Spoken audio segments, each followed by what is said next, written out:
wakundaga gusenga kandi ugahanura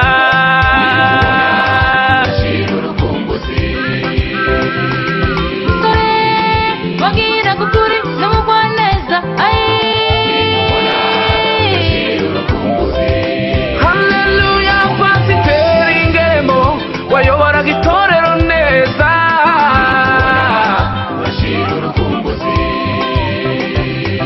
kandoti wagiraga imico myiza witonda hayiwe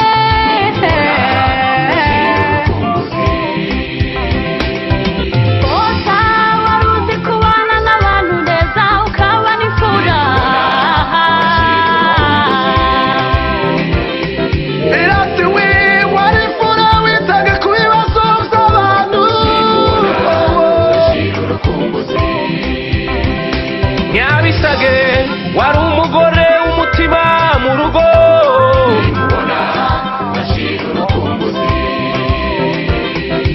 wari gitandu wagiye tukigukunze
kubaha yambo bakunzi ba Umurage TV aho muherera atandukanye tubifuriza ibihe byiza kandi tubashimira ku mwanya wanyu w'agaciro mufashe kugira ngo mukurikire ikiganiro cyacu cy'uyu munsi.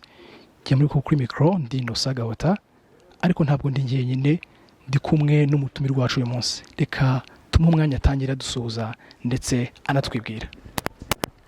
Mwiriwe amazina yanje banita Musore Gapingi Patient ubu ntuye hano muri Kenya Gidurayi.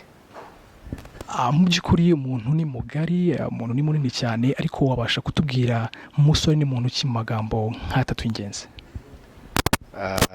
Ibyo dukunze gukoresha ku bwoko bwacu abanyamurenge, amazina yanje nayo ni Musore Gapingi Patient, papa n'umusaza bita Enoch, hanyuma nkomoka mu muryango w'abasegege, ndubatse mfite umugore n'abana 5, abahungu 2 n'abakobwa 3, nkaba n'umushumba umupastori w'agara itorero Shama International Powerful Church ariho twicaye uyu munsi. Murakoze cyane. Mu by'ukuri Umurage TV dufite gahunda yo kubasha gukusanya amakuru agiye atandukanye cyangwa se amateka atandukanye mu bwoko bwacu, y'amateka meza ndetse n'amabi kugira ngo tuyabashe kuyahuza hamwe abakuru uyu munsi ndetse na nyuma y'uyu munsi kugira ngo azabashe gukenerwa n'abazabasha kuyashaka bazabasha kuyabona. Urumwe mu bacika cumu wabashije kurokoka ubwicanyi bwabaye bwakorewe abantu bahoze cyangwa se bakoraga umushinga wa Ebenezer, ariko tutarinjira neza wabasha gusobanura abadukurikiye kuri uyu munsi Ebenezer ni iki, kuyumvise kuri uyu munsi bwa mbere Ebenezer yakoraga iki? Murakoze cyane. Ebenezer ni umuryango nakwita wa Gikristo, icyo bakunze kwita ONG cyangwa se Ministère Chrétien. Yatangiye mu by'ukuri imaze kubona ibibazo bihari hagati y'amoko cyane cyane muri Congo. Yatangiriye hari ya Uvira niho kuri siège sociale yayo. Hanyuma tumaze kureba ibibazo byari mu bakongomani cyane cyane muri Nord Kivu, abahema n'abalendu batemagurana buri munsi, turavuga tahari Ebenezer tuyitangiye hari cyo yafasha ayo moko. Byaje gukomeza iwacu na intambara ziraba murabizi muri Congo hose. Noneho Ebenezer irakomeza ubigazi ku rwego rushimishije cyane mu bintu bya paix et réconciliation, ibintu by'ubumwe n'ubwiyunge mu moko atandukanye. Ntabwo ari mu banyamurenge gusa, ntabwo ari mu bandi, ni ukuvuga amoko yose atuye muri kariya gace cyane cyane muri Fizi cyangwa se muri Sud Kivu na Nord Kivu. cyane naho usanga dukorera ibikorwa byacu bya buri munsi, ariko ni umuryango uguriyemo abakirisitu ukora za gahunda zitandukanye muri make. Murakoze cyane. Twagusaba gusobanura mu by'ukuri ubwicanyi uko bwatangiye, aho mwari muri umunsi uko byagenze, kugira ngo abadukurikiye kuri uyu munsi, abakurikiye Umurage TV kuri uyu munsi babashe kumenya neza no gusobanukirwa uko byagenze. Murakoze cyane kumbaza icyo kibazo. Kimwe nababwira, iyo ntekereje ubwicanyi bwabaye ku bakozi ba Ebenezer, muranemerera nk'abanyamakuru dufate byibuze amasegonda bitari nk'abijya dukora twibuka wenda by'umunota, dufate akanya gatoya ko twicaye hano amasegonda byibuze tubibuke, mbone kuvuga amakuru kuko mba numva hari aho binkora. Murakoze.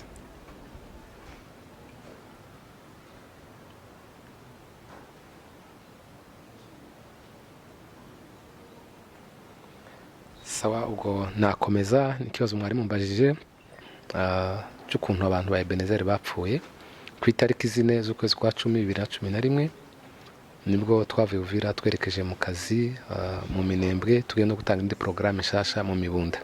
Twari tutaratangira kuhakorera, ariko ubwo twari tugiye gutangira programme ya education de base, no kuvuga twari tugiye gutangira programme yo kwigisha abana bacu ba primaire no kubakira ndetse amashuri, kwazana programme nshasha, ibitabo bishasha, gahunda nshasha, guhugura abarimu. Tugiye kulansa iyo programme mu Minembwe no kwari dusanzwe dukorera. Hanyuma turagenda bisanzwe, twavuye Uvira saa 8, twara abanyamurenge 10 n'abanyamahanga 3. Turagenda bisanzwe, n'umuhanda twari tumenyereye, twari dufite imodoka yacu y'akazi, dufite umushoferi wacu umunyamurenge umenyereye inzira umuhanda. Turagenda twerekeje mu Minembwe, twambuka Malinde, ako tugeze Baraka twahafashe undi mukozi w'indi organisation witwa ngo ni Alphonsine, ni umukobwa w'umushi. Twari tuzi shebuja kuko twarakoranaga mu bintu bimwe na bimwe, tumuha lift. Turagenda ubwo tuba abantu 14, turambuka Mutambara bisanzwe, turagenda ngo tugera ahantu bita ngo ni Kalongwe. Kalongwe ni 12 km, ni ku birometero 12 ni Fizi, kuko twari twapanze kurara Fizi. Tugeze muri uwo muhana, turangiza abantu bambaye teni militaire. Turibaza tese aba bantu baje gute hano, ko tutazi hano ko haba ikaya abasirikare, byagenze gute? Tukikibaza ibyo bibazo, twahise tubona baturasamwa amasasu. Bahise baturasamwa amasasu 3. Nibwo twahise tubwira abo twari ku modoka bose ati duhindukize imodoka dusubire Baraka kugira ngo turebe ko twakwepiye impanuka. Nuko turahindukira muri 0 minute tuba tuguye muri ambushe bari baduteze. Nuko uwo barashe imbere ni chauffeur, yahise apfugwa. Imodoka ita equilibre igwa ku mukingo cyangwa se iruhande ku muhanda. Nuko bararasa bitwara nka 15 minutes. Iminota 15 yarashize barimo baturasa, ngo barangize kuturasa abantu benshi barakomereka. Uwapfuye gusa ni umwe, ariko abandi barakomeretse. Mbese abantu bari muri iyo modoka usibye abanyamahanga twari kumwe 4, abandi 10 abanyamurenge bose barakomeretse, ariko uwapfuye ngaho ni chauffeur wenyine gusa. Ni gute abo babateze babashe kumenya ko mwaciye muri uwo muhanda kuri uwo munsi? Mfite rapport ya Human Rights Watch, nakoreshejwe interview n'umunyamerika ukora muri Human Rights Watch. Yarana interview nk'uko namwe turi kumwe, agira amahirwe aragenda agera habaye incident, agerayo. Mu cegeranyo yakoze nabonye yampaye nuko hari abantu babahaye amakuru, babwira ko hari imodoka ije yo mu bwoko bw'abanyamurenge, bibaye byiza mwarebe ko mubigenza. Hanyuma ababembe barabyatuye aho ngaho kuko barababajije, babaha amakuru yose. Nukuvuga bahageze saa 11 za mu gatondo, baturasa indi saa 11 y'umugoroba. Bari bafite amakuru kuko hanyuze izindi modoka mbere yacu n'inshi, ariko barabazaga ati imodoka ije ni gute, bakabwira toya indi murayibona irasa gutya, ifite icyapa cya Ebenezer, hanyuma izindi muzireke zitambuke, ariko iyo ngiyo nihagera abantu barimo mu bice kuko ntitubashaka. Nukuvuga ngo baradutegereje amasaha hafi umunsi wose badutegereje. Hanyuma bamaze kubarasa, ni bande babashe kwitabagwa aho kuri uwo mwanya? Ese abandi bagiye babica mu buhe buryo? Nukuvuga umuntu wapfuye ni chauffeur yitwaga Musore Fidel, umuhungu w'abasinzira cyangwa se umugabo w'abasinzira, papa we yitwa Ruturusano Munyaminembwe, bahise bamurasa mu mutwe arapfa. Hanyuma abandi barakomeretse mu buryo butandukanye, ariko abakomeretse cyane no charge de programme wacu ariwe Eraste Capitaine Rwatangabo, hakomeretse undi witwa ngo ni Tito Kandoti, hakomeretse undi witwa ngo ni Antoine Munyiginya, hakomeretse undi witwa ngo ni Gifota. Abo nibo bantu bakomeretse mu buryo bukabije, abandi bagiye bakomereka buke. Hanyuma baje gusohora abantu mu byiciro bitandukanye. Hari abo basohoye bwa mbere, abanyamurenge 3 barimo Gitandu, umugabo basita umuhungu wa Biroromera, barimo Nyabisage no umudamu yasize abana, harimo na Mede Ngeremo, umugabo w'abagorora mu pastori. Abo barabajanye ndetse baza kubica, babikiro kwabo, babiciye mu ishamba inyuma y'amazu. Hanyuma abari mu modoka baje kuhikira ubu charge de programme ariwe Eraste Rwatangabo Capitaine, baza kuhikira Edmo ariwe Gifota, baza kuhikira na Tito Kandoti. No kuvuga abantu bapfuye muri rusange n'abantu 7 nibo basize bahasiga ubuzima, abandi 10 babasha kurokoka. Uvuze ko hari uko babanzaga bakabasohora bakica bamwe, abandi bakabasiga aho ngaho. Mu gihe basohoraga gikundi kimwe bagiye kucica, hari abasigaraga barinze iyo modoka isigayemo abandi? No kuvuga mbere hari akantu nanitiranyije, no kuvuga mu banyamurenga basigaye badapfuye twari 3, nari mvuze 10 ariko twari 3, no kuvuga hapfuye 7. Uko babigenzaga aho hari mayima yari ninshi, raporo ivuga ko bari 80, ariko abantu bari ku modoka bari 40. No kuvuga ko baragendaga bangwa bakabahiza abantu ni mu majana, ariko ko batubwiraga bavuga ko batagiye kutwica, ahubwo bagiye kudufasha mu bundi buryo. Naje ubwanje barambwiye ngo antubwira ubwo bani insida yabaye, ariko murakira turabavuza nta kibazo. Ni ukuvuga bari babipanze, bari babiteguye, bamwe basigara ku modoka, abandi bakaja kwica abandi gutyo. Nihe mpamvu ubona batabiciragaho mu modoka mwese bakabanza gusohora amakipe ku makipe? Icyo bakoze bakirasa imodoka, nubwo abanyamahanga baje gukira, bari bazi ko abantu bose bapfuye. Ukuntu barashe imodoka ntabwo amaze abatabaza, ariko bari bazi ko abantu bose bapfuye. Noneho nyuma navuga ko ari Imana nijirinda, niyo yaturokoye, nta mbaraga zacu, ariko mu by'ukuri bari bazi ko abantu bose baguye mu modoka bapfuye. Tibizakunda, nibwo baje gufata abantu babajana mu buryo butandukanye. Ariko icyo batuzizaga bavuga ko abanyamurenge barasomye, barize, n'abantu bashaka guteza akarere kawe imbere. Dede bavuga ko ari twebwe mbese abize bashaka no kuzana territoire zone iwacu. Urabumva ko byateje intambara nyinshi, n'ubumwe biri muri discussion, ariko icyo gihe barabivugaga ati ubutaka murabushaka, ubuyobozi murabushaka, ariko ntimuzabugeraho. Territoire ya Fizi yarahagurutse, yari yangaje, yari determine ko umuntu wese uzagira icyo gitekerezo tuzamwica. Abavugaga mu zihe ndimi? Muri Kongo haba indimi nyinshi z'amoko atandukanye. Ururimi bavugagamo mu gihe bagakobwa amagambo n'ururimi bakoreshaga? Mu by'ukuri hari urusaku rwinshi, ariko ndumva icyo bavuze mu Giswahili bavugaga Iringara, bavugaga Ikibembe. Noneho tuza kumva ko hariho n'abandi bavugaga ururimi nk'uru rwacu, navuga nimba ari Kinyarwanda, nimba ari Kirundi. Noneho baratubwica mbere, ndabyibuka mu modoka bakirasa bwa mbere, baravuze ngo umuntu wese ufite telefone ayirambike mu modoka, kuko bumvaga wenda dushobora guhamagara. Twari dufite ibintu byinshi bya communication za turaya n'ibindi. Nuko ariko bavuze mu ndimi zitandukanye neza, urusaku z'abantu bashaka kwiyoberanya no gukora amanyanga. Rero nizo ndimi bavugaga. Watubwiye ko bari bafite amakuru y'uko muvuye ibuvira mwerekeza Minembwe. Ubona amakuru ashobora kuba yarabagezeho ati kugira ngo bamenye neza isaha muviriye ibuvira naho mwerekeje neza? Mu by'ukuri tushizemo precision cyane, twaba dusa naho dukabije, ariko tuvuga amakuru turi n'abakirisitu, kuko nubwo twagize ibibazo ariko tugomba kuvuga ukuri kw'ibintu. Ni nkaho abatugurishije kamzite gutyo bashobora kuba bari bazi ko tuba tugenda mu kazi, bashobora kuba bari badufitiye ishari, ariko ntekeza ko zavuye hari ibuvira hari twakoreraga. nta bandi bari bazi iyo gahunda. Umuntu uri Fizi ntibamenya ayo makuru, ariko abifiza batwishe bahawe amakuru n'abantu ba Uvira uko biri kose. ababashe kurokoka ni bangahe, barokotse mu buhe buryo? Ndavuga mu ruhande rwacu abanyamahanga barokotse ni 4, bose uko ari 4 nta n'uwakomeretse, kubera ko nta mugambi mubi wari ubariho wo kwicwa cyangwa se wo gupfa. Banyagupfa ari bo twebwe abanyamurenge, ni twebwe twapfuye, ariko ababashe kurokoka turi 3. Ni ukuvuga hariho njewe uhabaha aya makuru, hariho umupastori witwa Antoine Munyiginya w'Abazigaba, hariho umumama bita ngo ni Rahab nyina wantimira, ubu ari Bugande, yaranagwaye kubera ibibazo ngira ngo bituruka kuri ayo masasu, kuko yari yarashwe cyane bituma aba paralize. Niko ntekereza ko babashe kurokoka turi 3.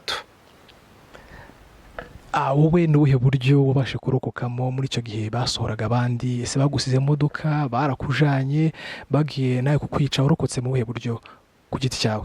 Kubera ko natange mbabwira bajanaga abantu mu byiciro, twe twagiye mu cyiciro cya 2, baraje baranjana nje nure mu mama nyina wantimira Rahab, batujana batubesha ngo bagiye kutuvuza. Naje nari nakomeretse bukeya ku kuboko. Uwo mama ntabwo yakomeretse, baje kumurasa ariko yari yakomeretse mu modoka.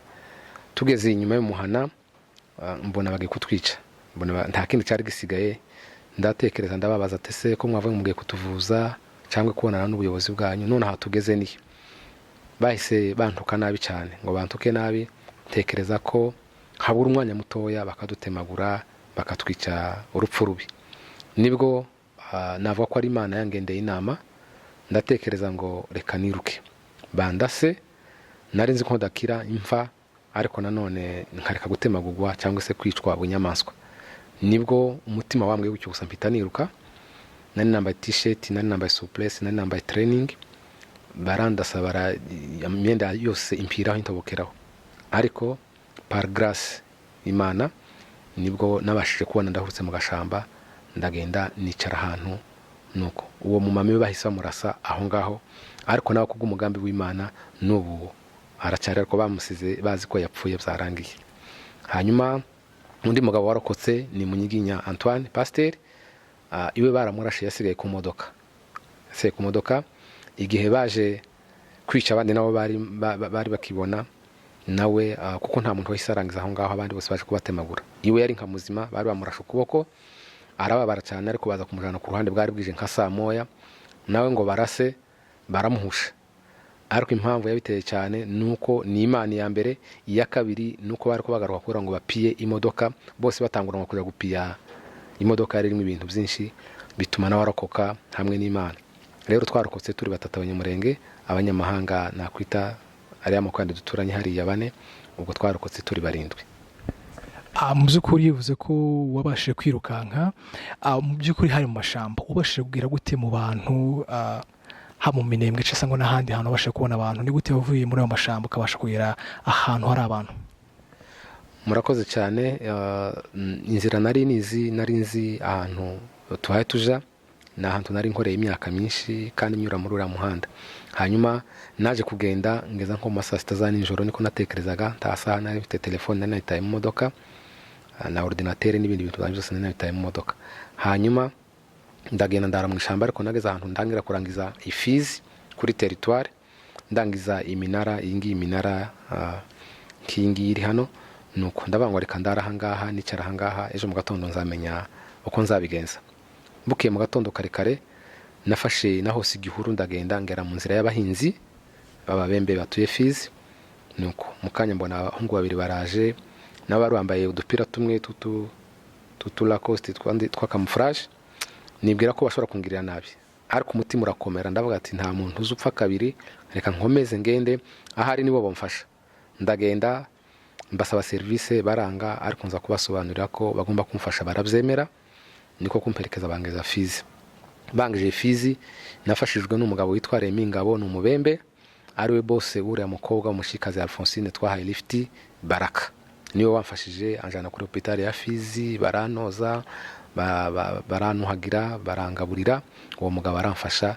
Fizi ubwo twahageze wari umunsi wa 3 mu gatondo, nibwo twahageze. Nimugoroba aza kunzana angeza Baraka, ndakomeza na Uvira. mu by'ukuri ni Imana yabarinze kugira ngo mube muhari uyu munsi kugira ngo mutubwire amakuru nk'aya ngaya, nubwo hari benshi bagiye bahaziza ubuzima. Anakwibaza ngo ise ntacyo leta ya Kongo imaze kumenya amakuru y'abantu bagiriwe nabi ntacyo yakoze kugira ngo ibashe kubaha ubutabera kuba babashije gupfa cyangwa se n'ababashije kurokekera muri ubwo bwicanyi. Murakoze cyane kuri icyo kibazo. Guverinoma yacu ya Kongo nta na kimwe yigeze ikora. Telemake twari dufite abantu bakomeye, twari dufite ababayire bacu b'abazungu b'abongereza baturuka Manchester muri CIC ni Children in Crisis. Barasohoye ibinyamakuru, baranditse, barareze, natwe abandi bagabo dukorana barimo ba Dr Lazare, barimo ba Mushishi, barimo ba representant Samso, bose umuntu wese société civile baragaragaje. Ariko muziko ntawatuka leta yabo igihugu cyakuzaye, ariko mu by'ukuri ino rien fait, ntacyo bigeze bakora. Les autorités ntacyo bigeze bakora. Umuntu wese bireba, yaba abasirikare yaba abasivile, umuntu wese bireba ntacyo yakoze usibye Benezere yabigaragaje na Monisco twarareze na Siozini, ahantu hose hari birego byacu, ariko leta yacu nta na kimwe yigeze ikora kugeza ubu. Nyine nta butabera twigeze tubona. Mu by'ukuri yababaje cyane kumva abantu bapfa gutyo bagategwa mu gihugu cyabo ntagire ubutabera bugaragara cyangwa buhaboneke, kandi bigaragara ko bakorewe amahano cyangwa se bishwe, ariko nta kundi no komeza kwihangana. Kuri uyu munsi Ebenezeri ni umushinga nk'uko mwatubwiye, ese yakomeje gukora kuri uyu munsi bihagaze bite? Kuri Ebenezeri birasobanura ngo Imana yaratuzahuye. Kubera icyo Imana yakoze, twatekereje ko nubwo njewe ndi hano, twatekereje ko Ebenezeri itahagarara. N'ubu turatekereje byinshi ku bwa Ebenezeri. Turatekereza wenda Imana nidufasha tukabona ubushobozi tuzakora fondation Ebenezeri mu rwego rwo kwibuka bagenzi bacu badusize, gufasha imfubyi n'abapfakazi barahari, kandi wenda babayeho no mu buzima butari bwiza cyane. Iyo baravuze ngo inkoko ipfuye amagarabora, société nyafrika reka mzite gutyo niho byumvikana neza. Umuntu bamukunda kiriho, ariko wamara gupfa gutakaza ubuzima bakakwibagirwa. Ariko Ebenezeri yarakomeje ibikorwa byayo malgré intambara dufite, kuko ikorera mu misozi na mu Plateaux, ariko nanone uko bimeze kose irakora. Ubufasha burakomeje, ababayere barakomeje, ndetse n'andi ma innovation, izindi creativité, ibintu birakomeje byose. Nta na kimwe twohagarika kubera intambara yabayeho tugiye gukorera, ariko nanone ubuzima bwa Ebenezeri burakomeje. Abapfuye bitabye Imana baje gushingurwa gute? Baje gushingurwa Uvira, nubwo niho twakoreraga, imiryango naho yari yegereye, ariko byari bibabaje. Umunsi bashingurwa Uvira, mu by'ukuri wabonaga ville ari morte, wabonaga nta gipasa nta kigenda, abantu bafite agahinda gakomeye. Mu by'ukuri ndabitekereza, hari abasirikare bo mu bwoko bwacu bababaye nabo, umunyamurenge wese ahari, ndetse n'abanyamahanga bari babaye. Mu by'ukuri kubona iyo umuntu adakora amabi, udatekereza gukora nabi, ubabarana hamwe n'abandi. Ariko nanone urebye akarengane ubwoko tuba dufite biba bibabaje cyane. Ni nabyo bihari uyu munsi, niko abantu bagenda bapfa. Ntiwaregistra abantu baba bapfa kuri uyu munsi ngo barangize. Ariko mu by'ukuri umunsi dushingura bagenzi banje, natekereje ko ubuzima bw'umunyamurenge buhagaze. Numvaga ko Ebenezeri ni umuryango abatwishe, ababembe n'abapfurero n'abakibose twabubakiye amashuri, twarabafashije. Ndabyibuka aho twararaga hose mu muhana w'ababembe, imfubyi n'abapfakazi twarabambikaga, twarabafashaga, twarabagaburiraga, twarabahahiraga. Ariko nyuma abari baza kuduca inyuma baratwica, bikababaza rero, bikaba byaca abantu intege. Ariko tumaze kubashingura twumvise ko ubuzima bw'umunyamurenge buhagaze, ariko Imana ntijibura ukwigira. Nuko twarabashinguye. Ikiza kimbabaza rero, nabivuze kare, iyo umuntu apfuye biba birangiye. Twatekereza ko communauté yacu cyangwa se ubwoko bw'abanyamurenge tuzagenda dufata igihe cyo kubibuka kubera ko bazize uko baremwe, ndetse n'abandi baguye ahandi. Ariko usanga bigenda biba deterioré, bigenda bitakaza agaciro, bigenda birangira. Ndakubwira ko ubu nyine hano hari imfubyi n'abapfakazi, ariko nanone nta gaciro bigifite. Ni ukuvuga turibagirwa. Ariko ndabashimira ko wenda aya makuru cyangwa se aya mateka azagumaho. Ni données, ni archive, ni database bizagumaho bizadufasha no mu kindi gihe twego tuzaba tukiriho kandi aya makuru azavuga aho njewe ntagera nawe utagera n'abandi benshi batagera aya makuru yo azagera henshi azagera kure cyane kuko arihuta rero mu by'ukuri barapfuye ariko none nareba imiryango ntabwo bibayeho neza nkuko bakagombye kubaho nk'abantu nakwita babaye igitambo cyese bapfiriye ubwoko niko navyita. Nicyo basha kubwira abantu bafite imiryango yabo yaguye muri ubwo bwicanyi bwabakorewe ndetse n'abandi banyamurenge bose badukurikiye bahereye henshi hatandukanye bahuye n'ibibazo by'intambara ko twese tubihuriyeho nicyo wabwira kuri uyu munsi bakurikiye Umurage TV? Muzukuri imfubyi n'abapfakazi ndetse n'inshuti n'abavandimwe twababwira kudaheranwa n'agahinda haracari ibyiringiro niko birivuga ko igiti yo gitemwe kizacongera kandi kigashibuka kandi muri zararimba ngo tuzapfa tuzarama dutekereza imirimo witeka yadukoreye nusir vivo ariko uko tubayeho kose nababwira ngo nibihangane ibyiza biri imbere tureke gucika intege tuzereke umwanzi tugomba kwereka umwanzi ko twakitse intege nibwo azatwima hejuru ndetse anatekereza no kutumaraho twebwe abasigaye lesir viva nkaba nabwira ababyeyi abana abagabo abakecuru ko bakwihangana bagakomeza bagatera intambwe bakigisha abana mu buryo bugoye bagatekereza bagasenga Imana bagakorera Imana ntabakora Imana ngo yikorere amaboko kandi kubera ko batwica batuziza uko twaremwe ndizera ko Imana hari umunsi wenda izihorera binyuje mu bundi buryo ishobora kwihorera igahindura amateka yacu igahindura ubuzima nubwo batatugarurira abacu ariko nanone icyizere urumuri rw'ikizere rugahora mu mitima yacu nabasaba kwihangana no gukomera bakareba imbere aho gucika intege basubira inyuma. Musore urakoze cyane kuganira n'Umurage TV mu by'ukuri n'ubuhamya bwiza utanze bwari bikenewe kugira ngo abatari babuze babashe kubumenya n'ababwumvise babashe gusobanukirwa neza uko kuri uwo munsi byagenze ubwo abacu batuvagamo. Murakoze cyane kuganira n'Umurage TV, Imana ibamwisha. Murakoze natwe turabashimiye Umurage TV igihe cyose muzadukenera tuzabitaba igihe muzakenera andi makuru urumva ni mu buryo bugufi uko bashinguye bacu uko byagenze amakuru yavuzwe uko tubitekereza n'ubu nyine ndumva tuzabivuga tuzakomerezaho amakuru yose ntitwayarangiza ku munsi umwe ariko turabashimiye ko mwatubwira icyizere mukaza no kudushakaho amakuru tukaba tuyabahaye uko mwayatubajije. Imana ibafashe Umurage TV kandi mukomeze mutere imbere hamwe n'umuryango Nyamurenge. Murakoze.